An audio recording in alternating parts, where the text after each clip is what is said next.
Imagine it, 3 a.m., your chest tightens like someone's sitting on it. You jolt awake, and your brain's already racing, tabs upon tabs open in your mind, the email you forgot to send, the fight with your partner you swept under the rug, the business idea you've buried for 2 years, the way you avoided making eye contact with your boss when she asked about your career goals.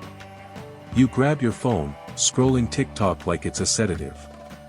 You pop a melatonin, chug a glass of water, and flip on a Netflix show, anything to drown out the noise. By 4:30, you're back to sleep, but when you wake up, that tightness lingers, like a ghost in your ribs. You call it anxiety disorder. Your therapist talks about managing symptoms. Your friend swears by CBD gummies and meditation apps to calm your overactive brain. We all treat anxiety like the enemy, something broken in us that needs fixing. But what if the broken thing isn't your brain? What if it's your life? What if anxiety isn't trying to destroy you? What if it's the only part of you that still cares whether you're actually alive? Anxiety is a smoke alarm. Right now, you're not putting out the fire, you're yanking the batteries out and calling it self-care. You're numbing the signal instead of facing the flame. And the flame? It's the gap between who you are and who you were meant to be. It's the life you're too scared to live, burning quietly while you pretend everything's fine. This isn't a disorder. It's the revenge of your unlived life, and it's not going to stop until you listen. Carl Jung put it plainly, neurosis is always a substitute for legitimate suffering. Let that sink in. Your anxiety isn't random, it's a replacement. You're avoiding the hard, necessary pain of growth, the pain of quitting the soul-sucking job, ending the toxic relationship, or finally writing that book you've been talking about for years. And because you won't face that real pain, your subconscious invents a useless, circular pain to punish you, anxiety. I call this the gap, the chasm between your actual self and your essential self. Your actual self is the version you show the world, the people pleaser, the overworker, the one who says yes when you mean no, because you're scared of rocking the boat. Your essential self is the you that exists beneath the mask, the one who has a voice, a vision, and a hunger to matter. The bigger the gap, the louder your anxiety screams. This isn't illness. This is existential betrayal. You're betraying the person you were born to be by living a life that's safe, but empty. You're choosing comfort over courage, and your soul is fighting back. Think about the last time you felt calm for more than an hour. Was it after scrolling Instagram? Or was it after doing something scary, like speaking up in a meeting, or telling someone how you really felt? You know the answer. The calm from numbing feels like a coma, no pain, but no joy either. The calm from courage feels like being alive. That's because anxiety isn't the problem. The betrayal is. You're not anxious. You're guilty of wasting the one life you have. And your subconscious isn't letting you forget it. Let's take an example. Sarah is a lawyer making 6 figures, but she's had panic attacks every week for a year. She blames stress or genetics. But the truth? She's loved painting since she was a kid, but she quit art school because her parents said it wasn't practical. Now she spends her weekends drinking wine and watching art documentaries, crying alone in her apartment. Her anxiety isn't from the law, it's from the paintbrush she's too scared to pick up. It's her essential self screaming, "This isn't me." You're not broken. You're just lying to yourself, and your body won't let you get away with it. Every time you suppress your gifts, every time you ignore your dreams, every time you pretend to be someone you're not, you're pouring gasoline on the gap. And anxiety? It's the fire alarm, blaring so loud you can't ignore it anymore. Søren Kierkegaard, the father of existentialism, said something radical: anxiety is the dizziness of freedom. Most people think anxiety is a sign of weakness, but it's actually proof of your power. It means you're standing at the edge of a cliff, terrified of 2 things, falling and jumping. Falling is failure. Jumping is freedom. Either way, you're in control. That's why it feels so overwhelming. You're not a victim of your circumstances. You're a victim of your own fear to choose. Martin Heidegger called the opposite of freedom, das Man, the they. It's the collective voice that tells you how to live, get a stable job, get married, have kids, retire, die. It's the normal life, the one everyone else is living, so you assume it's the right one. But here's the catch, the they doesn't care about you. It cares about keeping the machine running. And when you let the they write your story, your essential self starts screaming. That scream is anxiety. Let's talk about Michael. He's a marketing executive who plays golf every Sunday with his dad and his dad's friends. He hates golf. But his dad loves it, and the they says sons play golf with their dads. He's also terrified of public speaking, but he's been asked to give the keynote at his company's annual conference. For months, he's had trouble breathing, trouble sleeping, classic anxiety. But when he finally says no to golf and yes to the keynote, something shifts. The night before the speech, he's nervous, but it's a good nervous. It's excitement. Because he's choosing himself. Heidegger warned that living for the they leads to inauthenticity, a life of quiet desperation. You go through the motions, but you're not present. You smile, but you're not happy. You exist, but you're not alive. And anxiety is the only thing that can yank you out of that trance. It's your essential self saying, wake up. This is not your story. Kierkegaard would tell you that anxiety is a gift. It means you're not stuck in the they. You're capable of choosing. You're capable of jumping. Most people never feel this dizziness, they stay far from the cliff, in the safety of the crowd. But you're at the edge. That's why it hurts. That's why it's loud. You're not broken. You're brave enough to be scared. Seneca, the Stoic philosopher, wrote, "We are not short of time, but waste a great deal of it in meaningless activities." That's the modern condition. We're not just avoiding anxiety, we're avoiding life. We're sedating ourselves with busyness, with addiction, with anything to keep from feeling the gap between who we are and who we could be. Busyness is the most respected drug in society. You say, "I'm swamped," like it's a badge of honor. But what are you really swamped with? Emails that don't matter. Meetings that could be emails. Tasks that keep you busy enough to avoid the big, scary thing you know you need to do. You're not productive, you're hiding.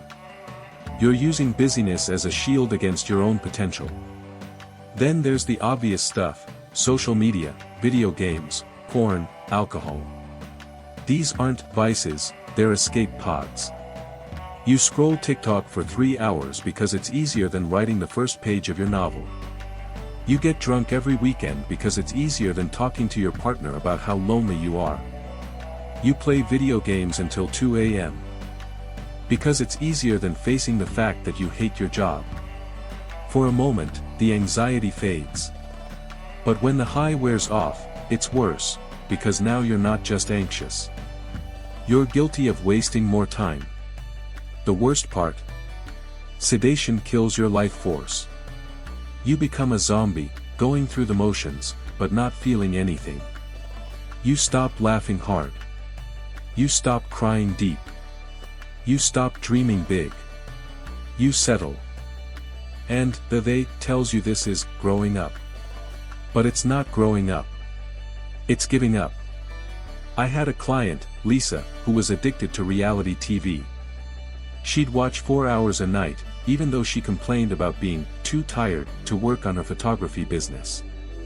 When we dug into it, she admitted that watching other people's drama made her own pain feel smaller. But it also made her own dreams feel smaller. After 6 months of therapy, she cut back to 1 hour a week, and started taking photos again.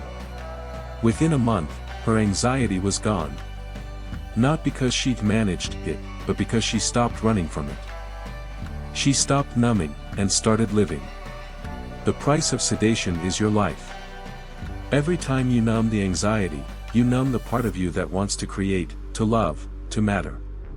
You trade the fire of life for the cold comfort of safety. And eventually, you forget what it feels like to be warm. Step 1, don't shoot the messenger. Next time anxiety hits, chest tight, heart racing, don't reach for your phone. Don't pop a pill. Stop. Breathe. And ask, what are you trying to tell me? Anxiety is a compass, not a curse. It's pointing to the part of your life that's out of alignment. Is it your job? Your relationship? The way you talk to yourself? The answer will come, if you stop running long enough to listen. I use a technique called the 5 whys when anxiety hits. Let's say I'm anxious about a meeting. Why? Because I'm scared to speak up. Why? Because I'm scared of being wrong. Why? Because I think being wrong makes me unworthy. Why? Because my dad told me only losers make mistakes. Why? Because he was scared of failure too. Suddenly, my anxiety isn't about the meeting, it's about healing a childhood wound. It's not a symptom. It's a map. Once I realized this, the meeting wasn't a threat anymore. It was just a meeting. The monster shrunk back into a shadow. Step 2, embrace legitimate suffering. Jung said neurosis is a substitute for legitimate suffering, but legitimate suffering is the path to freedom. Legitimate suffering is the pain of quitting the bad job. The pain of ending the bad relationship. The pain of writing the first page, even if it's terrible. The pain of being vulnerable. This pain is temporary. It's growth. And it's the only way to close the gap. Here's the science: anxiety and excitement are the same physiological state. Both make your heart race, your palms sweat, your breath quicken. The only difference is how you label it. When you're anxious about giving a speech, your brain says, danger. When you're excited, it says, opportunity. The switch? Action. When you start moving toward the thing that scares you, your brain reinterprets the signal. Anxiety becomes excitement. Fear becomes fuel. Step 3, practice micro-bravery. You don't have to quit your job tomorrow. You don't have to write a novel this month. You just have to do one tiny thing that aligns with your essential self, even if it goes against the they. Text your friend and say, I'm hurt you canceled on me, instead of pretending it's fine. Or start even smaller, go to a movie alone. Sit in a cafe without your phone for 10 minutes. Just be with yourself. Skip the boring party and work on your art instead. Wear the outfit that makes you feel confident, even if it's too much. Micro-bravery builds muscle. Every time you choose yourself, the gap gets smaller. Every time you choose yourself, your anxiety gets quieter. Not because you're numbing it, but because you're healing it. You're putting out the fire, one small act of courage at a time. You don't need to cure your anxiety. You need to transcend it. You need to stop fighting it, and start following it. Because anxiety is not your enemy. It's your guide. It's pointing you toward the life you're too scared to live, and that's exactly the life you need to live. Joseph Campbell talked about the hero's journey, the universal story of someone who leaves the safety of home, faces their fears, and returns transformed. Your anxiety is the call to adventure. It's the moment the wizard knocks on your door and says, you're the one. Most people slam the door. But you're here. You're listening. That makes you a hero. In a world full of zombies, people numbing themselves to death, feeling anxiety is a badge of honor. It means your soul is still alive. It means you're still fighting. It means you haven't given up on the life you were meant to live. Think back to that 3 a.m. panic attack. Think about the tightness in your chest, the noise in your head. That's not a disorder. That's a promise. A promise that there's more to life than the one you're living. A promise that you're capable of more than you think. A promise that your essential self is waiting for you to stop running and start jumping. The only way to silence the alarm is to put out the fire. Stop numbing. Stop hiding. Stop betraying yourself. Start writing the book. Start the business. End the toxic relationship. Speak up. Be seen. Be brave.